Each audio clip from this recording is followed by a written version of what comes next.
Okay, so it's a pleasure to connect with all of you today. I'm excited to share with you an incredible opportunity to become a local food leader in your community by owning a Green Food Solutions franchise.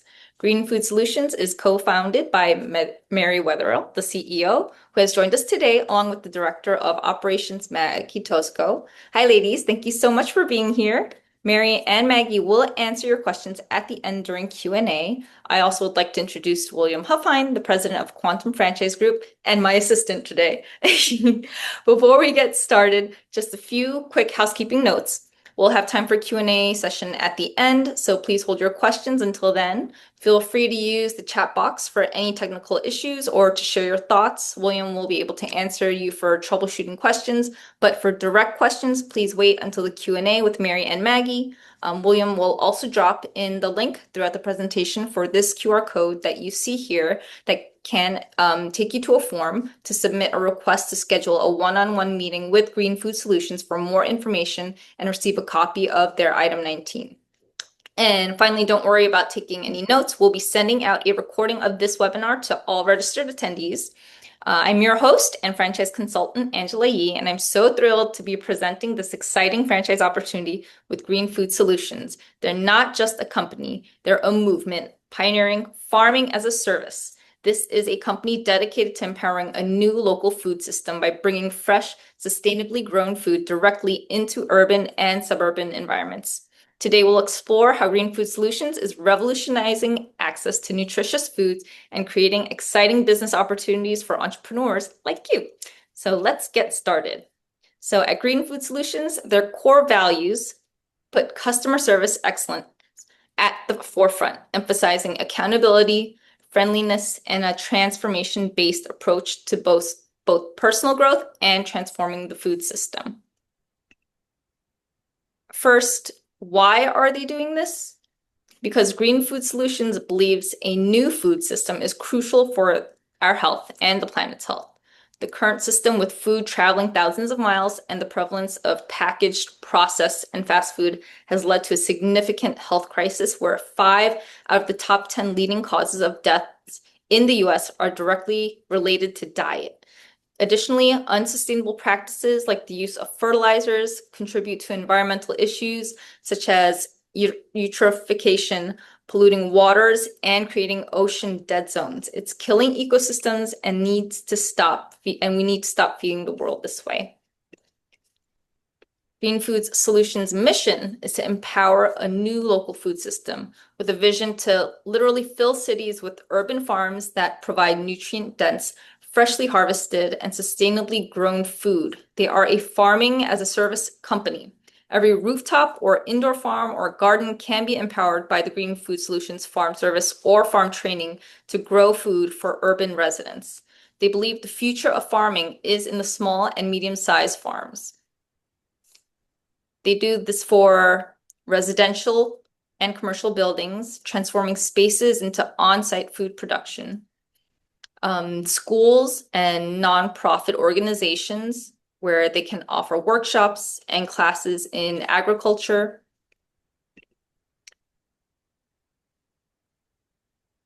They service restaurants incorporating fresh farm-to-table ingredients and cocktail garnishes. Mixed-use buildings and grocery stores. They help this mixed-use building owner and architects plan their rooftop farm, and as a promotion for what they were doing, put systems in the grocery store as well. Grocery stores to have on-site produce, corporate offices, transforming underutilized areas into green, healthy food production sites, often replacing junk food vending machines, and co-working spaces that can be transformed, providing this amenity and added value. Correctional facilities, engaging people in impactful ways to grow food on site. For example, hospitals where there's projects with satellite sites for prenatal programs, teaching patients about nutrition. Community centers that are aligned with food pantries, as well as like senior care centers providing on-site food for mobily impaired residents. And In addition to working with developers, architects, and property owners to start farms as an amenity, Green Food Solutions empower regional and local farmers on how to start and operate commercial farms. They do this by offering live hands-on trainings. They're actually developing a digital software platform so farmers will have access to business models, their trainings, and business resources like marketing templates and how to run the daily operations of a farm for a low cost. There's additional pictures here of regional commercial farms they have installed and provided agriculture and systems operations trainings for, as well as consultation services. Green Food Solutions also supports homestead farmers and home gardeners growing food for their families and communities on smaller scales. And although Green Food Solutions is primarily a B2B business, you will have some individuals in your territory and community who will be interested in buying indoor and outdoor home systems, representing an element of B2C that is growing. Green Food Solution franchisees are trained in offering comprehensive planning and design services for systems, automated irrigation and lighting, showing customers how to transform any space into a food production area. Franchisees are trained on how to conduct site visits, measure spaces, and assess their sustainability for a hydroponic farm or garden using a provided checklist. Proposal templates. Green Food Solutions provides proposal templates for franchisees to use as part of their support. The CAD layouts for our clients are created and provided by Green Food Solutions. So all the franchisee needs to do is insert the provided layout and pricing for the farm to send to their client. They sell the growing equipment, including LED lights, and installs the hydroponic systems and automated irrigation. These systems are plug and play and do not require franchisees to be electricians or plumbers, just access to existing water and electricity. There's photos here. This photo is of equipment for a harvest wall. Oh, sorry, not this photo, but Yeah. see. Yeah, I might have moved a little fast. Here we go. Sorry, I'm looking at a separate screen, so I didn't realize. Okay, so that's harvest wall. There's tower gardens, and I think the one that Maggie showed was a rack system and tower garden. There's also tower farms and Dutch buckets. That's my first time seeing a Dutch bucket before. Tower farm and Dutch buckets, and more images of LED lights. And when it comes to invoices and estimates, these are samples of actual invoices that have closed for the sale of equipment and our farm amenity service. They provide a full chart of accounts, invoice and estimate templates for the franchisees for easy invoicing when their client is ready to purchase. Their systems and irrigation are plug and play, making them easy to install with minimal training. They will be at the first 1 to 2 installations with franchisees until they are comfortable and approved by Green Food Solutions to run them on their own. Here's some other images of installing hydroponic systems and irrigation. So farm amenity and garden amenity service. They can maintain and harvest the food through their farm amenity and garden amenity service, packaging, harvesting, labeling, engaging with residents, helping volunteers, cleaning, transplanting, seeding. The service includes harvesting, trimming. These are some images of some franchisees and Mary harvesting and packaging the produce, labeling the produce, stocking fridges, seeding, Labeling protocols for seeding are provided in the operations manual as well. Spacer tray plants. And cleaning is as important as any other task on the farm. While they do address food safety and GAP practices in your training with them directly, they also require certification in food safety and good agricultural practice standards, which are available as online courses.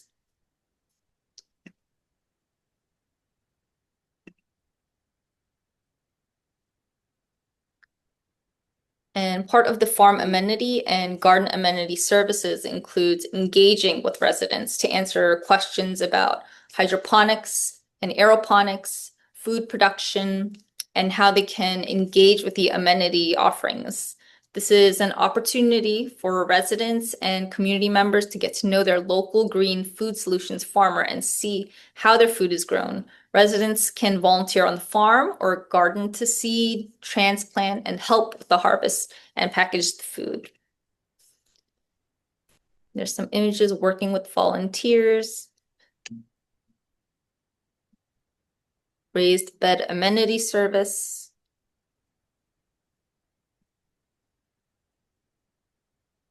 On-site agricultural operations and systems maintenance training. So they offer a comprehensive on-site farm training to clients who are interested in operating the farm or garden themselves. They also run workforce development programs to empower the future generations of farmers for rising food security issues. Trainings of different sizes, different ages, different systems. They empower all people to become future growers.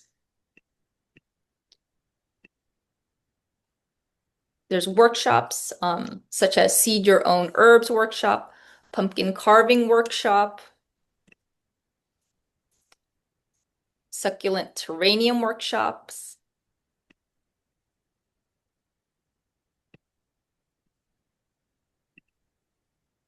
pickling workshops. As you can see, there's classes for children as well. Pesto workshop. Tours are provided.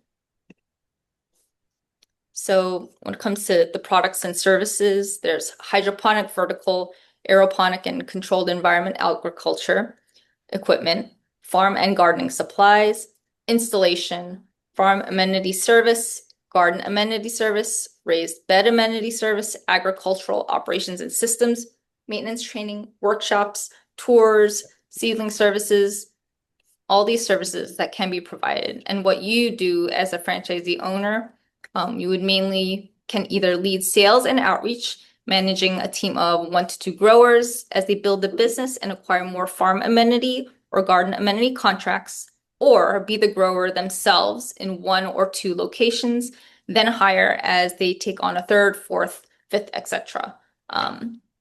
Customers to continue to build the business through sales and managing the operations and team. We are mostly, or Green Food Solutions are mostly looking for owner-operator franchisees, but there can be semi-absentee ownership as they hire a business manager to manage their team of growers while they continue to oversee the business aspects outside of operations.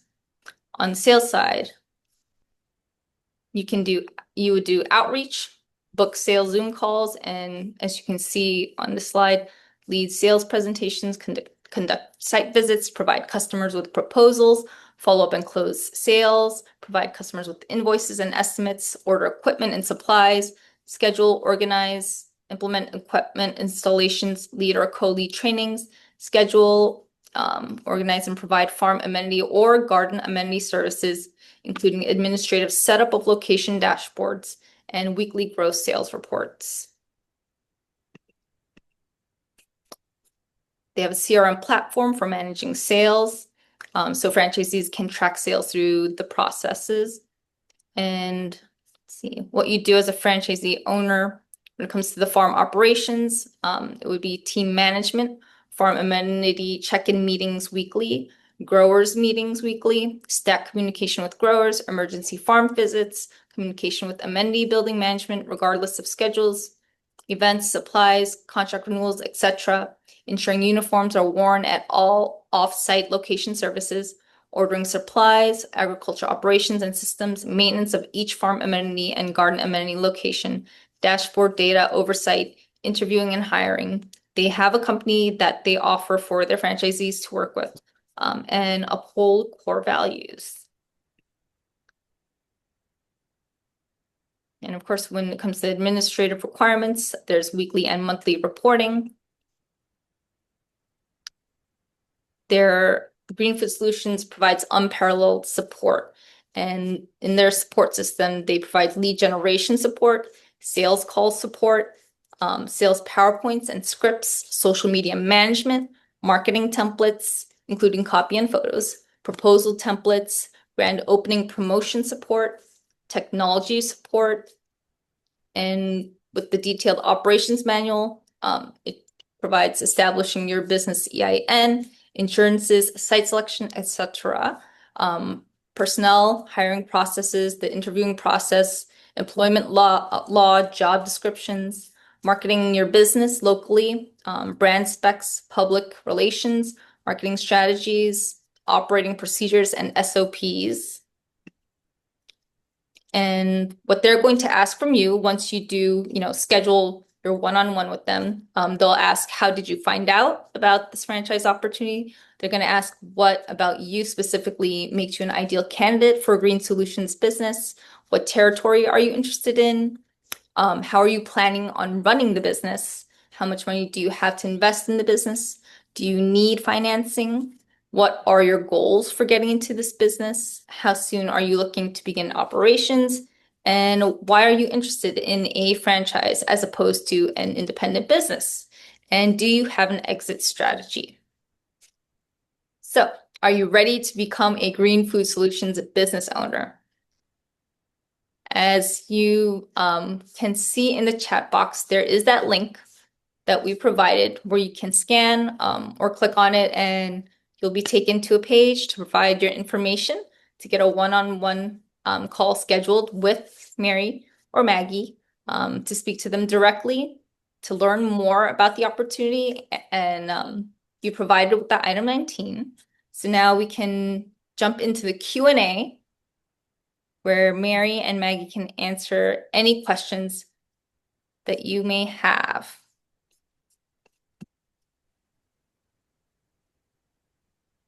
Absolutely. And Angela, I just want to say thank you so much for that presentation. You did a fantastic job in presenting who we are and the opportunity. So I just really appreciate that very much. I mean, the Green Food Solutions business is pretty simple. There's two sides to it. There's the sales and the farming. So we'll absolutely welcome to take any questions anyone might have. And feel free to just come off mute and instead of dropping them in the chat, if you want to just come off mute, feel free to ask away. Cool. Well, thank you for that presentation. And yes, it was very good, very thorough. I'm processing it all live right now. I guess one question that I have that came up initially is when obviously Green Food Solutions was started as a local business. Is that correct? That's and correct. Then you saw a model that worked and you thought this can be replicated elsewhere. And there's enough, I guess, markup on the materials to generate some sort of kickback that makes it worth it for Green Food Solutions to not just do it themselves. 100%. And actually, the reason why we didn't even know that we were going to originally franchise when we started the company, to your point exactly, we were farmers ourselves. We were growing in shipping containers in Brooklyn, selling the food. It was a failing business. Like it was a struggle. It's hard to grow food and sell it and justify the pricing of the rent of the shipping container in our case, plus the lighting. We were, you're forced to work with volunteers. Like I don't consider that a business model. You know what I mean? Like we were trying to do the multiple different revenue streams. It was hard to get into farmers markets. I mean, there were so many things working against you. There's a lot of big corporate farms, believe it or not, that are in like Maine and Vermont that come into New York or farmers markets and kind of monopolize. So like even small local farms aren't allowed in. So it became this like real struggle. And then after that year was up, we started renting space in a 10,000 square foot greenhouse that was in the Bronx. and it was on top of an affordable housing building. It was a commercial basil farm selling the food to Italian restaurants, and it was also failing. So it started renting us space. So I just started to see that this urban farming, the way it was being done commercially, it was kind of following the same kind of sales channels as an industrial food system model. And it really wasn't meeting. I mean, we were on top of an affordable housing building, and none of that food was going to the people who lived in that building. So it kind of clicked, right? And we were like, let's kind of like reach out to developers, see if this is a business model that works. We did so much customer discovery. We got funding from the National Science Foundation to actually, through Drexel University, like go around the world, go to different trade shows, and actually interview farmers, realizing that most farmers are really established. Yes, some will dabble in hydroponics for getting to season, first to market kind of thing, or extending their season. But like the unit economics just aren't there yet. And as we see around the world, people are failing commercially. So we worked with these developers. It was helping them rent and sell their units. It was helping them in what they do as a business model. They already have lights on and AC and, temperate climate. So it wasn't like an additional thing for their business model. This was a no-brainer for them. They're paying hundreds of thousands of dollars to put like pools in. This is a farm as an amenity in luxury residential buildings is how we started. And then we wanted to, like, as a part of our mission, like, which is to empower a new local food system, with, cities being filled with farms providing nutrient dense, sustainably grown food for all people. So we wanted to make sure this wasn't just in luxury buildings. So we worked in multiple market segments. We're in nonprofit organizations, correctional facilities, as you saw, schools. And we really were able to see how this is a win-win in multiple institutions. We're in libraries and hospitals. And we wanted farmers to have access to a business model that actually has them win in an urban area. Like we were failing. I know a lot of people are too. Mm-hmm. Yeah. Just seeing the urban farming and vertical farming industry from its infancy to now, it is a little disheartening because you saw a lot of the big tech money going into starting these farms, and then they just weren't able to make it a sustainable business model. I'm talking to a microgreen farm right now in the Las Vegas area, and he's getting that initial momentum, and I don't really want to burst his bubble that it kind of doesn't really work out. I know Especially microgreens and mushrooms are the thing that people are jumping to now as the pivot, strawberries, but it's just economics. Yeah. Yeah. Though it's a great product. To your point about that, like, the model is like, so most people, like what we were seeing in other types of franchises, we were, kind of in conferences with, there's 22% margins, 25% margins, things like that. We've got like, 30 to 50% markup and margins on the sale of the equipment, 80% margins, and that's after labor for the 80%, on the installations, 40 to 70% on the agricultural operations and systems maintenance trainings that we actually lead with you as our franchisees. It's our level of support until you feel comfortable and are approved by us to lead them on your own. Someone like yourself who's been in farming, I could see it would be like eventually cake for you. And we just have these really streamlined processes that work in each of the market segments that we're in that just make it a real plug and play business as much as a lot of the systems that we work with are. And we're such a protected, like one of our most valuable assets is that we're a, like protected vendor network is what we call it. So like, we've been in the industry for forever, in the sense of like, since hydroponics is so new, it was 2015 that we were growers. I went to Amsterdam actually even before we started growing, looking at the different systems and things that were happening there. I mean, that's the hydroponic mecca. And long story short, I saw that from an engineering perspective, we all know that there's like 9 to 10 ways of growing food hydroponically. But at that time, it was like tens of thousands of systems and brands. And then like now it's like hundreds of thousands of brands. I was like, this is never going to help a food system. This is going to confuse people, especially after our customer discovery. And we found out most of the people who are interested in really going into vertical farming are people who have little to no experience with farming at all. So this was like, I didn't want manufacturers just like pulling the wool over people's eyes kind of thing, and it was really part of our mission to transform the food system. And as you see everyone failing, that wasn't going to happen. Right.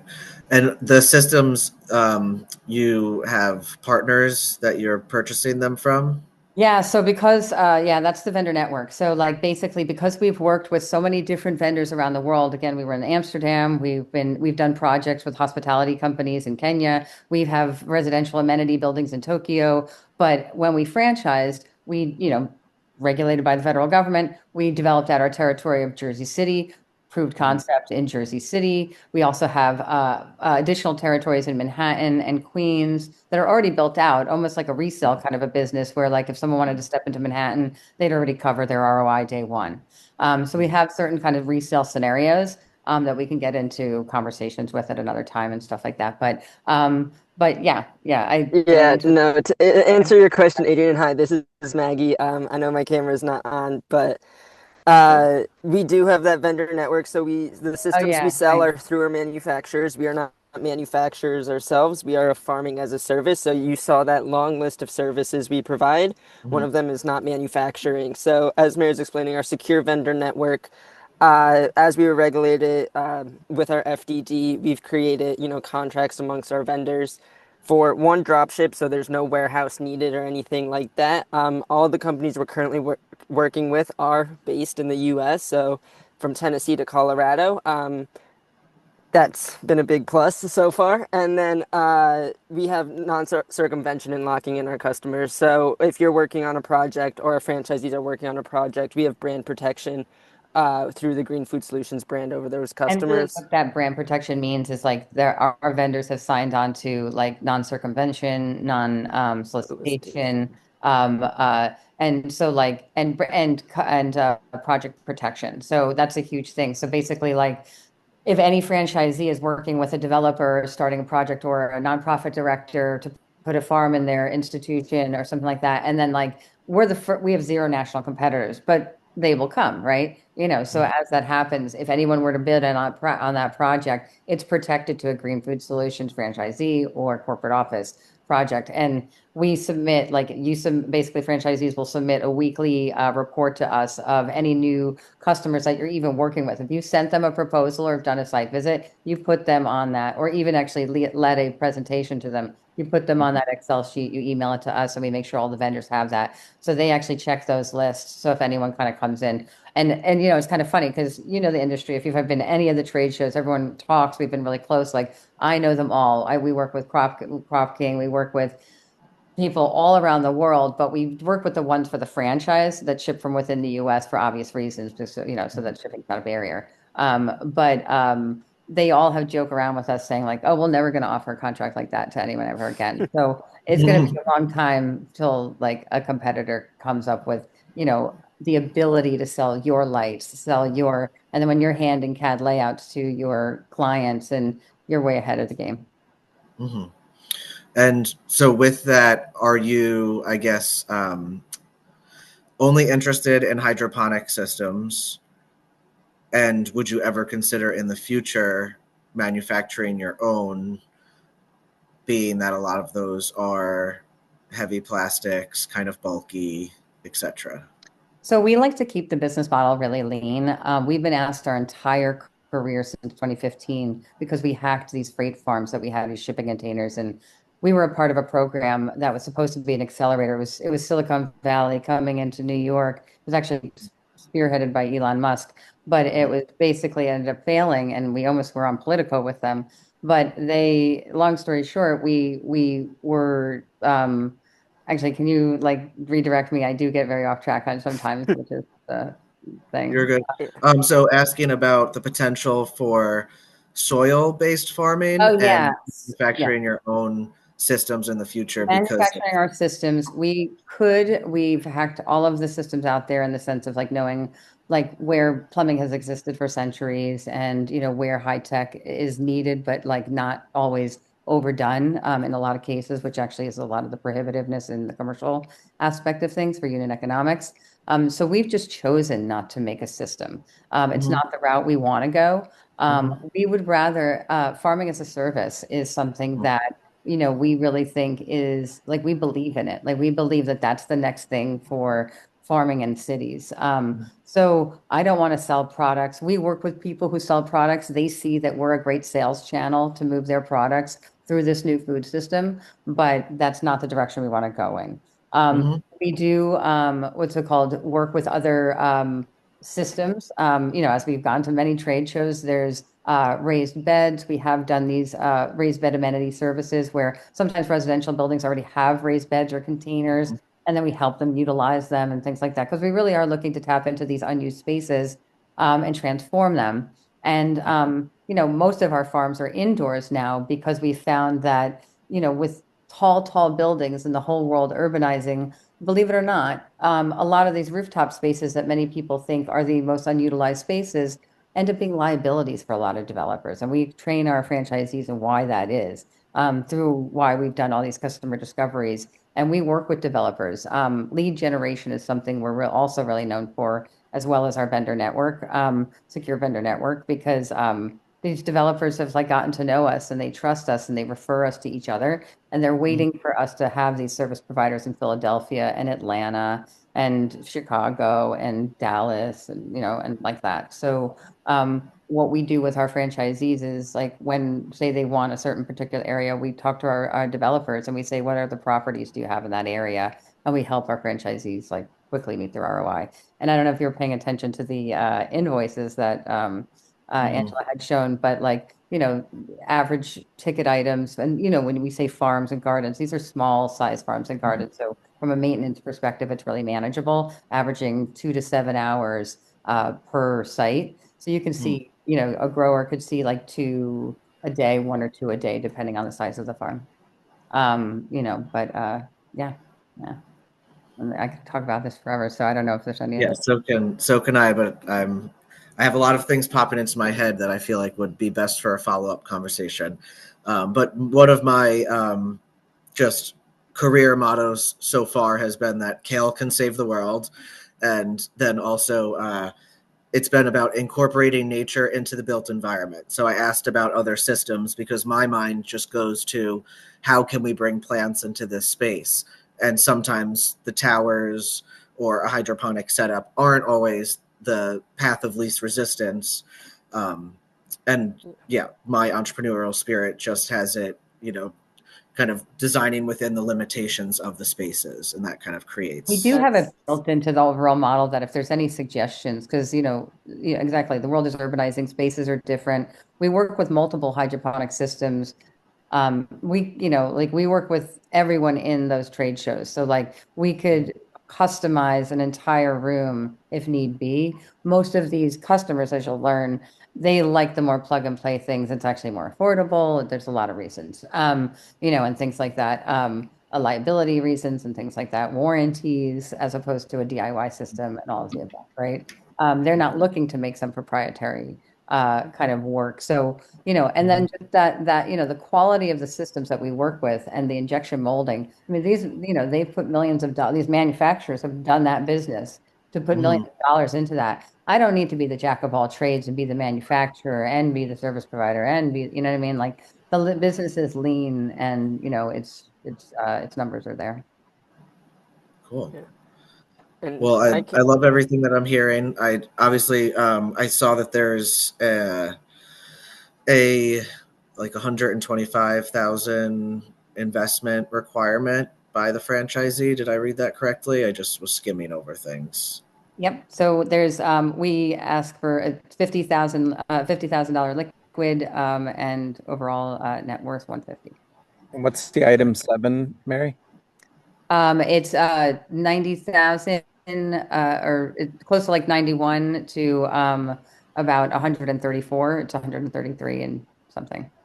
Yeah, and Adrian, the item 7 I referred to, that's a section in the FDD, the franchise disclosure document, that kind of shows you where your all-in investment range initially will be. So on the low end of that 90,000 number up to the 134, whatever she said there, it'll be somewhere in that range to get your franchise fee paid, your startup expenses, and a little bit of operating capital in the bank for the first few months of operation. And we really show you that, we actually have those as printouts, William and Angela. We can give you those to hand out to any clients of yours, if you like, to Adrian and whomever else. But we actually have, we're so proud of our numbers and the business model in that regard. We have the item 7 and the item 19 just even available because if you see An average service contract is about $33,000 for about 9 systems, which is a small, community farm. To some of our larger ones and more average ones in the residential buildings, which are about 31 systems, which can average about $65,000. So just 1 or 2 service contracts in a city with multiple residential buildings just, it makes you can see your ROI is quickly made, and then the potential for growth is exponential. And Adrian, we're throwing around a lot of franchise terminology here. I'll explain what the item 19 is that we're talking about. That's another section in the franchise disclosure document that helps you evaluate the ROI because it shows you actual financial performance from the system for the previous year. So when you fill out that form and take that next step, one of the things they'll be sending you is this 200 and some odd page FDD that's got both the item 7 and the item 19. That's a very thorough overview of the financials, both on the investment side and the potential ROI side. I have a question. Would you happen to have like a sample balance sheets that, because this is all new to me, like I'm curious what it would look like, just like relatively, like what it would like what it looks like on a balance sheet of a business like that. So exactly these like for, William's saying, the FDD and in the FDD, the item 19 and the item 7 are those balance sheets in a sense. It basically shows you the item 7 is all of your expenses that could be projected, and the item 19 is our earnings and our revenue and the money we've been making. So we're able to disclose precisely what's in this document because franchises are regulated by the Federal Commission. So these are the numbers that. So basically, the initial investment would be $45,000. This is why it's $50,000 liquid. So really, or closer to 59,000, it says. And then your initial supplies and equipment, we only require that you have 2 systems, one wall type of system and one the tower-based system. So like if a director of a nonprofit organization or a developer wanted to see the systems on display prior to purchasing a larger package of them, they'd be able to have that. So again, we're just keep the business lean. You would have that aspect of it. Legal fees, everybody's going to have to review their agreements. We can negotiate through the contracts and all that. And grand opening costs, which will be there with you to support you in your business for your grand opening. That could range anywhere, where you're throwing a big party, having like, the Chamber of Commerce there, all of your, you're going to call all the architects in your area, all the market segments, and we'll help you aggregate how to reach out to all of them and invite them. The ongoing royalty is 7%. Brand development fund, which goes back to you in the way of marketing and branding in your area, is 1%. If there's any other numbers available, we can show them too. I know Maggie has some stuff too if you need. Yeah, I'd be happy to pull up either the item 7 or the item 19 to share if that would be helpful. And that investment is that limited for a certain region, or could that that was averaged on a higher scale, so it could actually range lower. We did it on the higher end, so people, again, we want to show people we're as transparent as the food system we would like to see. So, just kind of put those numbers out there. We personally, started the company with $5,000 on a credit card, but to really like ramp up and have everything up and going like day one, this is what the investment would look like, and it's at least 50,000 liquid. Because it's $45,000 out of pocket. And then you can see how lean the business is. The additional $5,000 or $15,000 is really just your marketing materials, co-working space, buying that equipment, buying the uniforms. And that's actually itemized in this item 7. And that's all of the expenses that would be there.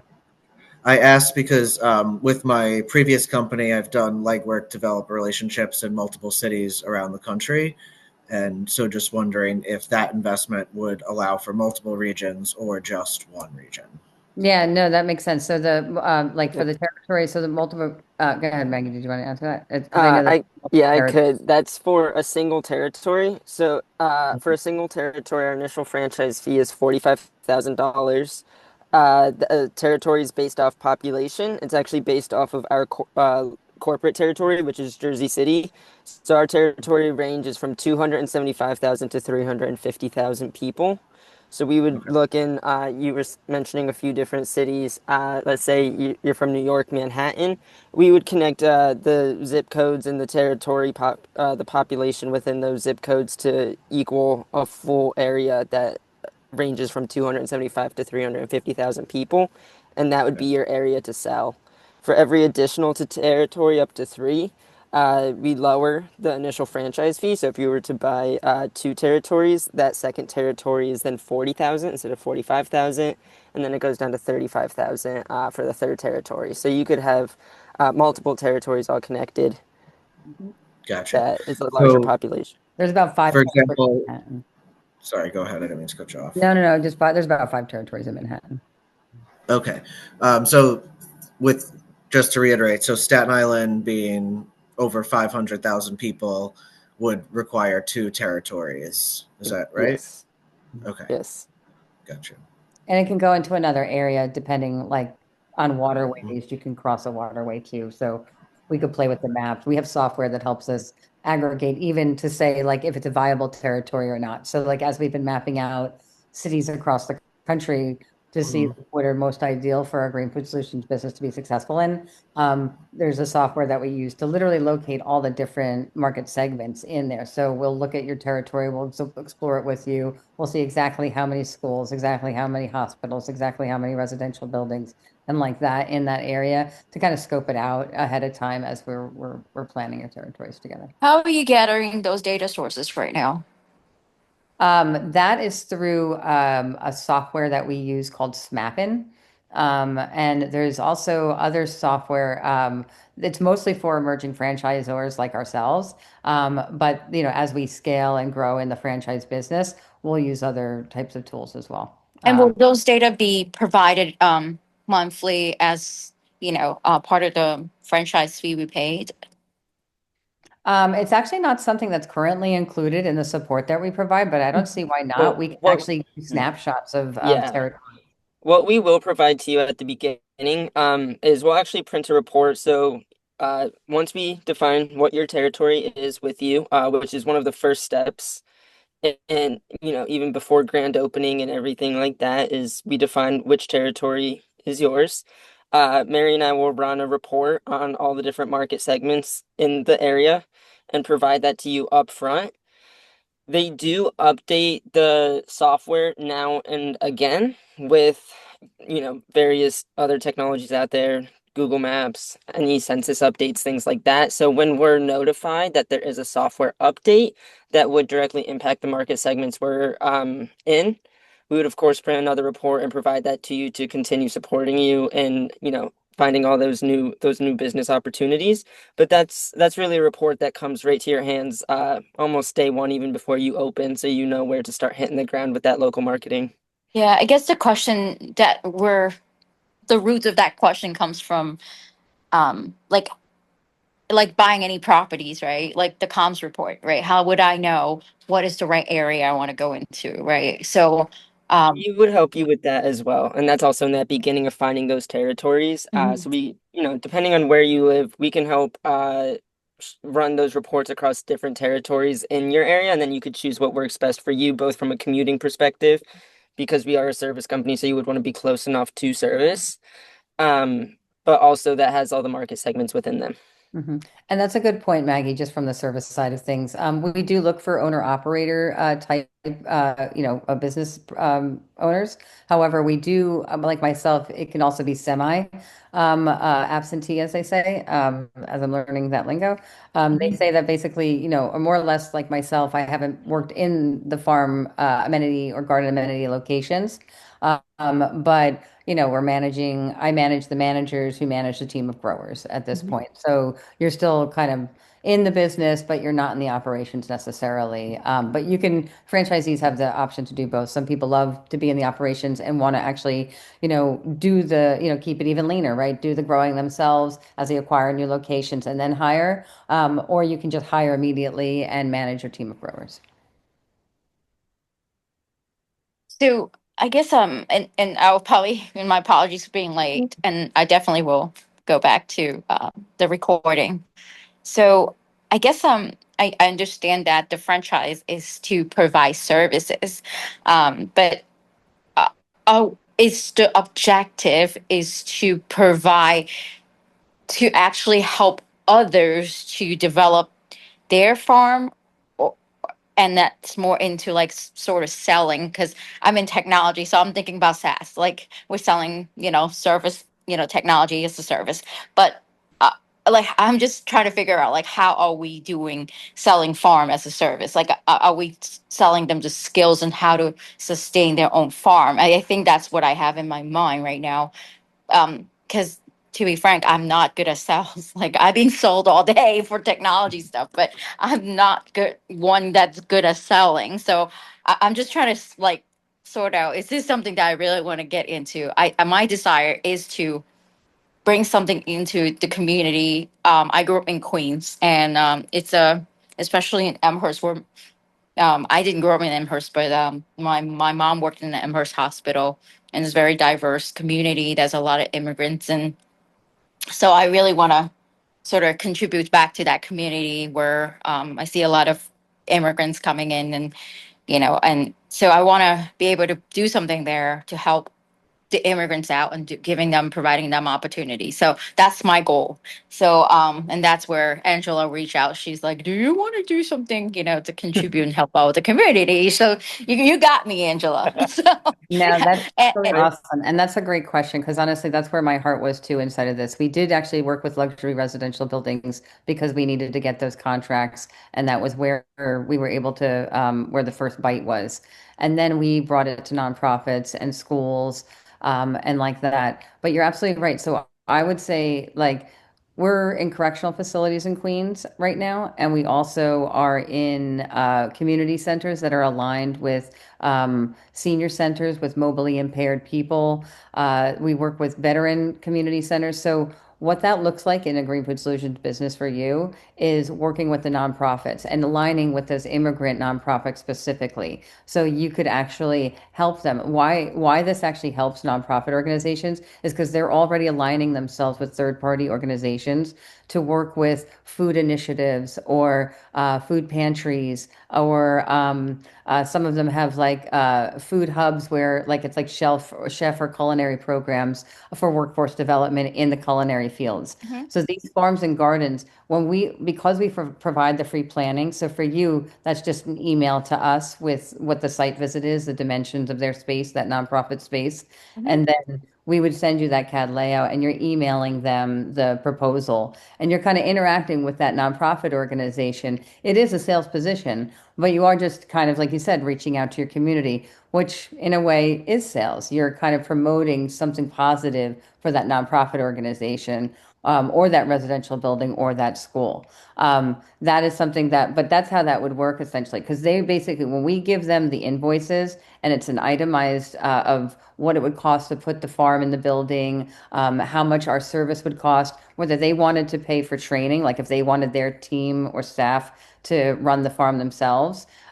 We would come in and do a 1, 2, or 3 day training with them. And that's that agricultural operations and systems maintenance training that we mentioned. That's one of the products. And we would help you learn how to train that, how to train your customers in that. So you would sell them the equipment. You would help them figure out how to support a food initiative that they already have. These help them, like we solve problems for people in that regard. Like these organizations are looking for this because they've been run on like volunteer programs that fail them. So these initiatives and these programs are sometimes successful, sometimes failing, sometimes, but they're never consistent. So that's why they're looking for this. And that's why when we give them these, like I said, all of the itemized, it helps them land grant money. So that's why we've been winning in that particular market segment, which is nonprofit organizations. So I would like, as a passion project, I do the same thing. We reach out to all the nonprofit organizations, all the schools, all the libraries, senior centers. These have associations to food pantries or other service that are really enriching in your community. And then you're not just in a luxury residential building setting. You're actually making an impact in your entire territory or community. And that's kind of the point of the Green Food Solutions business model, is to kind of an entire city or territory filled with farms through these multiple different market segments. Does that, I mean, because I don't know if that calls to you in that way, but that's how you would probably work with those nonprofit organizations around immigration and immigrants that are coming into, because I know exactly what you're talking. Actually, we were asked about for franchisees, actually immigrants who are coming in. We're working with veterans. We're very proud to say that we give veterans, LGBTQ, and Black entrepreneur ownership, what's it called? A discount. Sorry, I ran out of water. Discounts for starting franchisees. And we're actually looking at working with, I'm just starting looking at it, so I really don't remember what it's called, but I think it's like V2 or H2, where it is working with immigrants who are thinking about immigrating to the country through business ownership. So I commend you on that passion and that work that you're doing in Queens. Okay. I think, yeah, I definitely, we can dive into a little bit more of that. So I would really like to understand a little bit more because I do, fully transparent, like trying to figure it out, that hands-on and hands-off, where would I put myself at? And do you have like, I want to learn more about, has someone started a network or a job or a franchise um, from the get-go that has an organization that has someone else running it, so on and so forth? Or do these organizations, can they start as a nonprofit? Or like, I don't know, like I would love to have a conversations, and I don't know how fluid it would be, but yeah. Yeah, absolutely. I mean, any questions you have, and I think this really is like peeling the onion. So I agree with you that it's like it's wrapping your mind around. I mean, like I said, we have zero national competitors. This is a very new concept. While there are people, I know other businesses in the world, I know some in Singapore and Mumbai and other places that doing or starting to do like similar to farming as a service, or they're starting a farm in a residential building or in a center, and you start seeing things like that emerge. There's nothing quite as comprehensive as what we're doing at Green Food Solutions anywhere in the world. And like the way we package things, the way, and we're helping people solve problems because we're mission aligned. That's really at the end of the day. We didn't start this from let's go into this, big business model. We were farmers ourselves, and we just wanted a way for a farmer to have a really substantial business and make a living in an urban area. So that's what we kind of see of our franchisees. We're supporting people who are interested in, affecting their communities through local food. And having a very successful business at the same time, doing that. Because We would farming love was to, not we would love to set up another conversation with you and dive into that. I just, Pierre, I saw that you had put in the chat a question, and I wanted to make sure we were able to address your questions as well. Oh, yeah. Can the system be modified for So aquaponics? we actually do sell aquaponic systems. They are not pictured. This is actually our most popular system, other than the shipping containers that we also worked in and sell, which are not photographed here. We literally sell like almost every system. Just tell me a system and I'll tell you whether we don't sell it or not. Like we work with almost everybody in the industry. And like I said, we work with those companies that get everything from Amsterdam and all the main plastic companies around the world. And we have hand chosen the main people that we work with, like these Dutch buckets, the NFT channels, the tower systems, because they are high quality, injection molded, high quality products. And our customers, like your residential buildings, your schools, they don't want DIY things leaking. These are liabilities for them. They don't want, like, they're not playing around, they're real businesses and they want to have a solid system inside of it with a solid team of people to like give a really great solid service. So they're looking for that, and they really rely on, and they've come to trust the systems. So you kind of see the same ones over and over because we started with them and they tend to be our most popular. And they're very affordable. So if like you're looking at these, you know, walls or more custom designed systems, it's just it goes back to the unit economics too. Like we show people, like, sure, we could look at a wall, we'll fill a wall. They're like, oh, how come the wall is so much more expensive? That manufacturer just doesn't have their unit economics figured out. Like they're still small, so they haven't, where some of these companies have been around 40 years, so they can provide really great pricing. Like, that farm right there, like pictured, I don't know if you guys are looking at the chat, but I'm looking at that picture in the chat. Like that cost them $79,000 to put in. So like, they were just like, they, I think their pool cost them about $200,000 and doesn't have half the amount of attendance. It's a 900 unit mixed use building in Bushwick, Brooklyn, that building is in, and all that food was for free for the people who lived in that building. And they really like, that was the help them in their business of renting and selling units. And so, the real estate agents were like, do not put that farm down. We're like, it's October, we have to. But it was it's these tend to be the most popular systems, I guess. Short answer.